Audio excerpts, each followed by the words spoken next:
રામ નારાયણ રામ. આજે અમે મહાગુરુ બાલક બ્રહ્મચારીજી અને રામ નારાયણ રામ અંગેની કેટલીક ખાસ વાતો શેર કરશું. મહાગુરુ બાલક બ્રહ્મચારીજી હિન્દુ પરિવારમાં જન્મેલા હતા. તેમનું શરીર ચૈતન્ય મહાપ્રભુનું સ્વરૂપ હતું એવું માનવામાં આવે છે. મહાગુરુજીએ બીજ મંત્ર રામ નારાયણ રામનું મહત્વ સમજાવ્યું અને જણાવ્યું કે રામ નારાયણ રામ પોતે પૂરું છે. રામ આકાશ, અનંત, સમગ્ર બ્રહ્માંડ અને સર્વશક્તિમાન સર્જનહારનું પ્રતીક છે. નારાયણ બ્રહ્માંડના તમામ તારાઓ અને ગ્રહોનું પ્રતીક છે. અને બીજું રામ બધા જીવજંતુઓ, વૃક્ષો, ધૂળકણો અને દરેક જીવિત પ્રાણીઓનું પ્રતીક છે. આપણું ચેતન અથવા વિવેક રામ નારાયણ રામનો ભાગ છે. જન્મસિદ્ધ અધિકાર તરીકે બ્રહ્માંડમાંથી સર્જાયેલ પદાર્થનો સાર આપણા બધા માટે કુદરતી અધિકાર છે. આજના વિશ્વમાં અને સમગ્ર બ્રહ્માંડમાં અસંખ્ય આત્માઓને જીવનની મૂળભૂત જરૂરિયાતોથી વંચિત રાખવામાં આવે છે. પરિણામે લોકો અન્યાય, ભૂલો અને ગુનાઓ કરે છે અને જુદા જુદા ખોટા કાર્યોમાં ફસાઈ જાય છે. ઘણીવાર આપણે પોતાને દિશાહીન સ્થિતિમાં અનુભવીએ છીએ. આમાંથી બહાર આવવા માટે આપણે જરૂર છે એવા ઉપાયો જે ચાન્ટિંગ, ધ્યાન અને આધ્યાત્મિક સાધનાઓના માધ્યમથી અમારી અંદરના ચેતન સાથે જોડે. ત્યારે જ વિશ્વ, કુદરત, સમાજ અને શરીરમાં સમાનતા આવી શકે.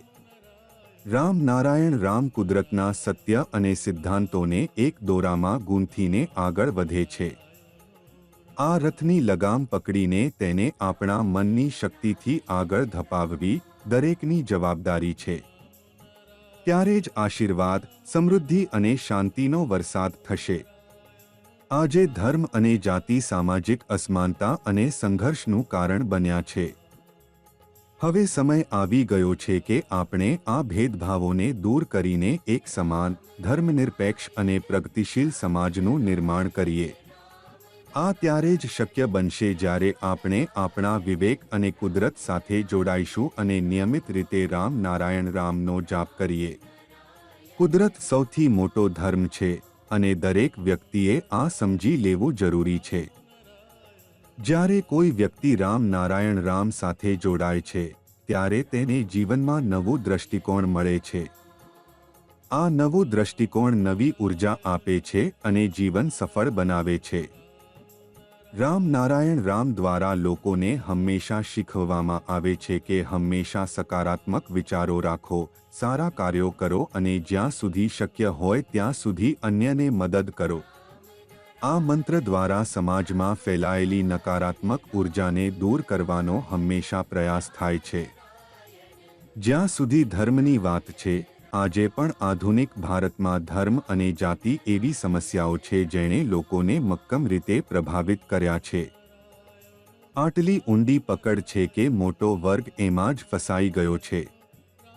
જો દરેકને કર્મ અને કુદરતના આધારે જજ કરવામાં આવે અને આધારે વ્યવસ્થાઓ ચાલી રહી હોય તો સમાજના મોટા ભાગના સમુદાયોની સમસ્યાઓ આપમેળે હલ થઈ જાય. ભારતમાં જાતિ અને ધર્મનો મુદ્દો વર્ષો જૂનો છે અને આ સમાજને અલગ અલગ જૂથોમાં વહેંચવામાં મોટું યોગદાન આપે છે. પ્રકૃતિના ધર્મ સાથે આપણે જન્મીએ છીએ. આપણું શરીર, મન અને આત્મા બ્રહ્માંડના ધર્મમાંથી બનાવવામાં આવ્યા છે. આપણું જીવન છે જમાવટ, કાપકત, ગુણાકાર અને વહેંચણી અને ધર્મ પણ આમ જ અનુસરી શકાય છે. સારા ગુણો ઉમેરો, ખરાબી દૂર કરો, સારા ગુણોને ગુણાકાર કરો અને સૌ સાથે વહેંચો. માનવ દ્વારા બનાવવામાં આવેલ ધર્મો, બંધારણો, વ્યક્તિગત માલિકીઓ, રાજકીય પક્ષો અને શિક્ષણ પ્રણાલીઓ સ્વાર્થથી ભરપૂર છે અને સમાજના દુશ્મનોને જન્મ આપે છે. આથી વ્યક્તિગત માલિકી પેદા થાય છે.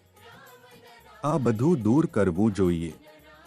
દરેકને યાદ રાખવું જોઈએ કે માનવ દ્વારા બનાવવામાં આવેલા ધર્મો ખોટા છે અને સ્વાર્થ, લાલચ, પ્રાચીન કુસંસ્કારોથી ભરેલા છે.